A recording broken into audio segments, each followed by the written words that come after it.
Greetings, everybody. Welcome back to our kitchen. We're going to do the cake demo today. You can make cupcakes. I'm going to show you how to make a simple white cake using scratch ingredients as opposed to a box mix. That way, if you don't have a cake mix at your house, like a box cake mix, you can do this instead. All right, so let's get started. First thing that we always do is check our mise en place and make sure we have everything we need. We're going to go through the ingredient list to make sure we have all the ingredients. And we're going to make sure that we're getting ready and prepared by having the equipment needed. Okay, so you want to decide if you're going to make a cake or if you're going to make cupcakes. And then make sure you have muffin papers if you're going, or cupcake papers, wrappers, if you're going to make those. I'm going to make a cake today because I have a special surprise for Cupcake Wars. You want to make sure you have 1 cup of white sugar, half a cup of butter, which is 1 stick, 2 eggs, 2 teaspoons of vanilla extract, 1.5 cups of all-purpose flour, 1 1/3 teaspoons of baking powder, half a cup of milk. So make sure you have all of those ingredients before you get started and that you can do all of those things. What is this, Mommy? What is this? The first step that you're going to do is preheat your oven. So I have my oven preheated to 350 degrees. And then for cakes or cupcakes, you want to create a barrier between the pan and the batter. That way it comes out easier from the pan. So if you're making cupcakes, you could just use regular wrappers like these to put into the muffin pan. Or you could do the other process, which is to take some shortening, put it into your pan or your muffin pan, which is what I did for the last time I made this. And then you take a piece of paper towel and you just push the shortening around the entire pan. This is greasing your pan. So the recipe says to grease and flour a pan or muffin pan, or use... Ready? Nope. Or use the muffin wrappers, so either one is acceptable. And then I'm going to take and put a little bit of flour in here. Can I do it? Nope. This is not the part that I need you to help me with. A little bit of flour. So you take a little bit of flour and then you just shake it around in the pan like this to get all of the sides. No. You could also use parchment paper. So if you have parchment paper at your house, you can create a layer of parchment paper to go. You dropped all. That's okay. We always make a mess in our kitchen. Yeah, we do. Last time I just spilled oatmeal here. I spilled it. Mm-hmm. Hey, ants! All right, so we've got a flour and greased pan ready for our cupcakes. Banana. So now we're going to actually make our cake batter. We're going to get everything set up and go through and start with the recipe. So we've got step 2 here.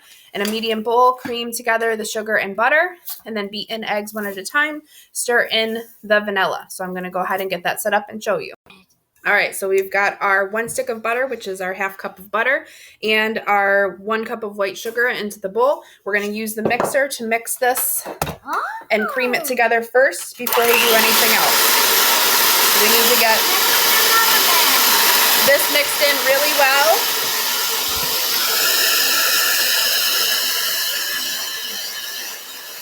So we're creaming together that butter and that sugar. All right, so we have our butter and sugar creamed together. We took a rubber spatula and we slid down all of the ingredients together. We're pushing them in so that they're getting together and mixed really well. Now we need to beat in our eggs one at a time and then stir in the vanilla. Okay, go ahead. All right, so now we're going to add in 1 egg. My little helper is going to crack 1 egg into a separate bowl. And make sure to, remember, you got to do it where the hole is. Push your fingers in where the hole is. Nope, put your thumb in where the hole is. And now pull it apart. And get it in there.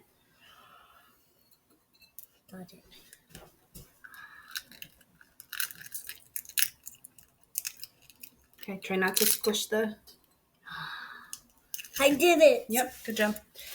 All right, so if when you are... Put those over there, please. If when you are cracking your eggs, if you get eggshell in, you want to use the shell to help fish out that piece of shell that's in there. It's going to be a lot easier and a lot quicker. All right, so we've got both of our eggs in here. We've mixed and beat them in. Now we're going to add our vanilla and get this moving. We're gonna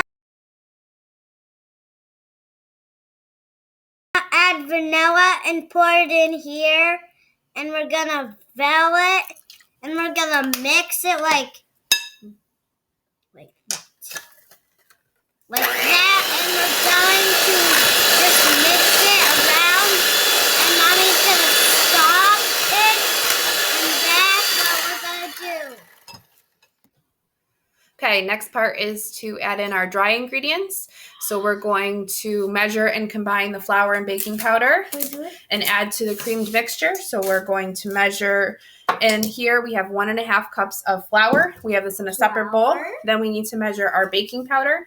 Can't substitute this for baking soda, so make sure you're using baking powder. And we're going to measure 1. I will do it. Yep. And 3/4. 1, 2. It's number 2. 2, 3. 3. So now we've added 1 3/4 teaspoon of baking powder to our recipe. Hold on. And then we're going to take this dry mix and put it into our liquid batter, and we're going to mix that together. So go ahead and dump some in. Oh, you got to be careful. Nope, leave it there. Put this a little bit more in. Make sure you're doing it in the bowl. Okay, good. No. When it's done.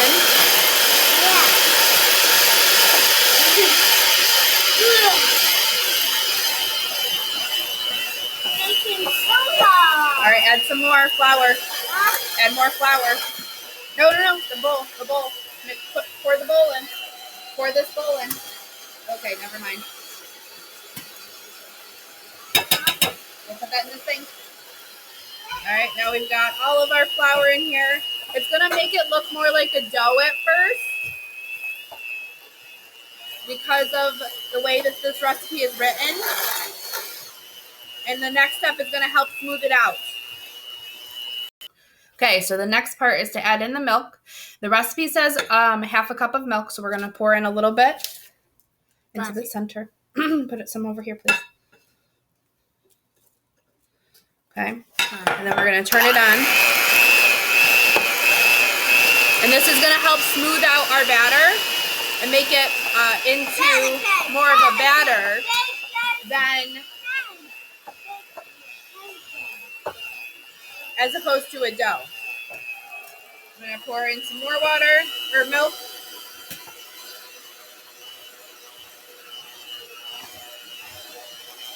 All of it? Yep.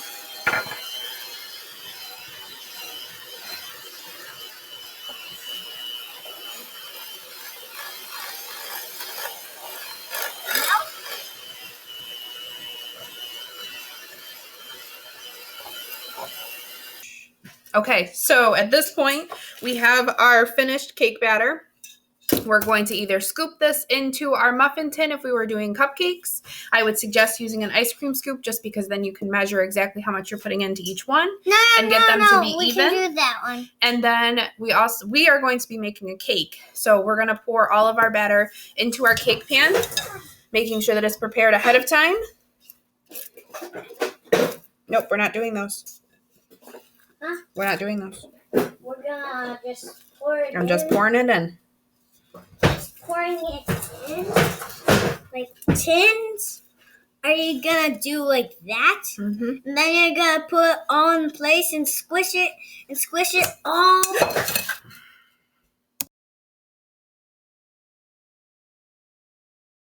Ready to go. We're going to move on to the next phase, which is to bake. So if you are baking a cake, it's going to take 30 to 40 minutes.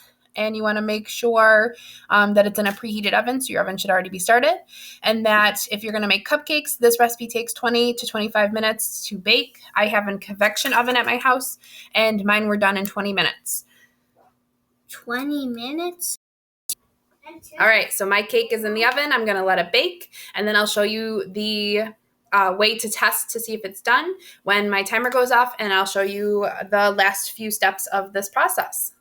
All right, so now we need to check the doneness in our cake because our cake has been in for 30 minutes. So I've opened my oven safely.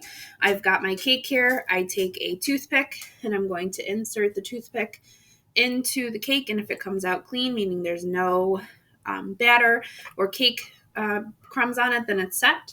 The other way that you can test is by pushing on the top of the cake, and if it bounces back, that's the spring test. So you can do either way. So I take the cake out of my oven. I let it cool slightly on the stovetop before I remove it to my cooling rack. I want to take it out of the pan to stop the cooking process so that it will cool down and not become tough or crunchy because it was cooking for longer.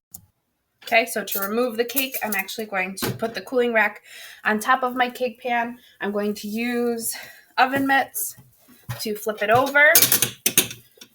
And then I'm going to take the pan out.